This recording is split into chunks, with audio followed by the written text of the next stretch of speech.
ಸಚಿವಗಿರಿ ಕೈ ತಪ್ಪಿದ್ದಕ್ಕೆ ಶಾಸಕ ಶರತ್ ಬಚ್ಚೇಗೌಡ ಬೇಸರ ಹೊರಹಾಕಿದ್ದಾರೆ. ಬೇಸರ ಇದೆ, ಆದರೆ ಅಸಮಾಧಾನ ಇಲ್ಲ ಅಂತ ಹೇಳಿದ್ದಾರೆ. ಕ್ಯೂನಿಕ್ಸ್ ನಿಗಮ ಮಂಡಳಿಗೆ ಗುಡ್ ಬೈ ಹೇಳುವಂತಹ ಸುಳಿವು ಕೊಟ್ಟಿದ್ದಾರೆ ಶರತ್ ಬಚ್ಚೇಗೌಡ. ನಿಗಮ ಮಂಡಳಿಯಲ್ಲಿ ಹೊಸಬರಿಗೆ ಅವಕಾಶ ನೀಡುವಂತೆ ಮನವಿ ಕೊಟ್ಟಿದ್ದಾರೆ. ಸರ್ಕಾರಿ ಕಾರು ಬಿಟ್ಟು ಖಾಸಗಿ ಕಾರಿನಲ್ಲೇ ಶರತ್ ಬಚ್ಚೇಗೌಡ ಓಡಾಡ್ತಾ ಇದ್ದಾರೆ. Young leader, energetic leader Sharath Bachegowda. ಉತ್ತಮ ವಾಕ್ಚಾತುರ್ಯ ಕೂಡ ಹೊಂದಿದ್ದಾರೆ. ಅವ್ರಿಗೆ ಅವಕಾಶ ಕೊಡ್ಬೋದಾಗಿತ್ತು ಯುವ ಕೋಟಾದಡಿ, ಬಟ್ ಸಿಕ್ಕಿಲ್ಲ ಅವ್ರಿಗೆ. ಭಾಳ ಅಸಮಾಧಾನ ಇಲ್ಲ ಅಂತ ಅನಿಸಿದ್ರು, ಬಟ್ ಬೇಸರ ಒಳಗೆ ಖಂಡಿತವಾಗ್ಲೂ ಇರುತ್ತೆ.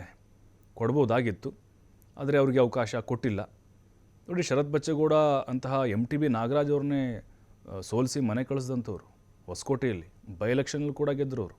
ಈ ಹಿಂದೆ ಆಪರೇಷನ್ ಕಮಲ ಆಗಿತ್ತಲ್ವ, ಆ ಟೈಮ್ನಲ್ಲಿ ಗೆದ್ದರು. 23ರಲ್ಲೂ ಕೂಡ ಗೆದ್ದರು ಅವರು. 2 ಬಾರಿ MLA. ಬಟ್ ಅವ್ರಿಗೆ ಅವಕಾಶ ಸಿಕ್ಕಿಲ್ಲ ಅನ್ನೋದು ಕೂಡ ಅವ್ರಿಗೆ ಬೇಸರ ಉಂಟು ಮಾಡಿದೆ. ಮುಖ್ಯಮಂತ್ರಿಗಳು ಎಲ್ಲ ರೀಶಫಲ್ ಮಾಡ್ತೀನಿ ಅಂತ ಹೇಳಿದರೆ, ಅವ್ರು ರೀಶಫಲ್ ಮಾಡಲಿ, ಹೊಸಬರಿಗೆ ಅವಕಾಶ ಕೊಡಲಿ, ಬೇರೆಯವ್ರಿಗೆ ಅವಕಾಶ ಕೊಡಲಿ. ಅಧಿಕಾರ ಯಾರೊಬ್ಬರ ಸ್ವತ್ತಲ್ಲ, ಯಾರೊಬ್ಬರ ಮನೆ ಆಸ್ತಿ ಅಲ್ಲ, ಎಲ್ಲರಿಗೂ ಕೂಡ ಅಧಿಕಾರ ಹಂಚಿಕೆ ಆಗಬೇಕು. ಅಧಿಕಾರ ಹಂಚಿಕೆ ಆಗಬೇಕು. ಅಸಮಾಧಾನ ಇಲ್ಲ, ಬೇಸರ ಮನುಷ್ಯ ನಾನು ಇದ್ದೇ ಇರುತ್ತೆ. ಕಾಲ ತಸ್ಮೇನ ಅಂದ್ರೆ ಮುಂದಕ್ಕೆ ಹೋಗ್ತಾ ಎಲ್ಲ ಸರೋಗುತ್ತೆ. ನಿಗಮ ಮಂಡಳಿ ಬೇಡ ಅಂತಾನೂ ಹೇಳ್ತಾ ಇಲ್ಲ, ಬೇಕು ಅಂತಾನೂ ಹೇಳ್ತಾ ಇಲ್ಲ. ಅಧಿಕಾರ ಹಂಚಿಕೆ ಆಗ್ಬೇಕು, ಎಲ್ಲರಿಗೂ ಕೂಡ ಅಧಿಕಾರದ ಅವಕಾಶ ಸಿಗಬೇಕು. ಇನ್ನೂ ಕೂಡ ನಮ್ಗೆ ಸಿಕ್ಕಿದೆ 2 ವರ್ಷ 3 ವರ್ಷ ಬೋರ್ಡ್ ಸಿಕ್ಕಿದೆ, ಮುಂದಕ್ಕೆ ಕಾಯ್ತಾ ಇರೋರು ಅವ್ರಿಗೂ ಕೂಡ ಅವಕಾಶ ಆಗ್ಬೇಕು ಅನ್ನೋ ಅಭಿಪ್ರಾಯ ನಂದು. ಹೈಕಮಾಂಡ್ ಏನೇ ಹೇಳಿದ್ರು ಅದಕ್ಕೆ ಬದ್ಧವಾಗಿರ್ತೀವಿ ಅಂತ ಹೇಳ್ತಾರೆ ಶಾಸಕರು. ಹೌದು. ತದನಂತರ ಕಾಂಗ್ರೆಸ್ ಇಲ್ಲಪ್ಪ, ನಾನು ಮೊದಲು ಕೂಡ ಹೈಕಮಾಂಡ್ ಹೇಳಿದಕ್ಕೆ ಬದ್ಧ ಅಂತ ಹೇಳಿದೀನಿ. ಇವಾಗ್ಲೂ ಕೂಡ ಅದಕ್ಕೆ ನಾನು ಸ್ಟಿಕ್ ಆನ್ ಆಗಿ ಇವತ್ತು ಕೂಡ ಹೈಕಮಾಂಡ್ ಹೇಳೋದಕ್ಕೆ ನಾನು ಬದ್ಧ. ಪ್ರತಿಭಟನೆ ಮಾಡ್ಲಿಕ್ಕೆ ಮುಂದಾಗಿದ್ದಾರೆ. ಅದು ಅವರ ವೈಯಕ್ತಿಕವಾದಂತಹ ವಿಷಯಗಳು. ನಾವು ಹೇಳಿದ್ದು ಇವತ್ತು ಪಕ್ಷ ಇದ್ರೆ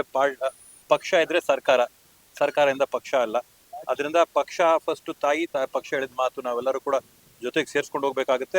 ಮೊದಲು ಕೂಡ ನಾನು ಹೇಳಿದ್ದೀನಿ, ಪಕ್ಷ ಏನ್ ಹೇಳ್ತೋ ಅದ್ರ ತಕ್ಕಂಗೆ ನಾವು ನಿಲ್ತೀವಿ ಅಂತ ಹೇಳಿ. ಇವಾಗ ಕೂಡ ಅದೇ ಮಾತು ಹೇಳ್ತಾ ಇದೀನಿ, ಪಕ್ಷ ಏನ್ ಹೇಳ್ತೋ ಅದಕ್ಕೆ ತಕ್ಕಂಗೆ ನಾನು ನೋಡೋಣ, ಅದನ್ನ ಏನು ಆಗುತ್ತೆ ಅಂತ ನೋಡೋಣ. ಆದ್ರೆ ನಾನು ಹೇಳೋದು, ನಮ್ಗೊಂದು ಅವಧಿ ಅವಕಾಶ ಪ್ರಯತ್ನನೂ ಇತ್ತು, ಪ್ರಾರ್ಥನೆನೂ ಇತ್ತು. ಸಚಿವರಾಗಂತ ಒಂದು ಪ್ರಾರ್ಥನೆ ಎಲ್ಲರೂ ಕೂಡ ಮಾಡಿದ್ವಿ. ಅಲ್ಪದಲ್ಲಿ ತಪ್ಪಿರ್ಬೋದು, ಅದ್ರಲ್ಲಿ 100ಕ್ಕೆ 100 ತಾಯಿಯ ಆಶೀರ್ವಾದ ಇದ್ರೆ, ನಿಮ್ಮ ಆಶೀರ್ವಾದ ಇದ್ರೆ ಒಂದ್ ದಿನ ಸಚಿವ ಸ್ಥಾನ ಬಂದೇ ಬರುತ್ತಂತೇಳಿ ಸಂದರ್ಭದಲ್ಲಿ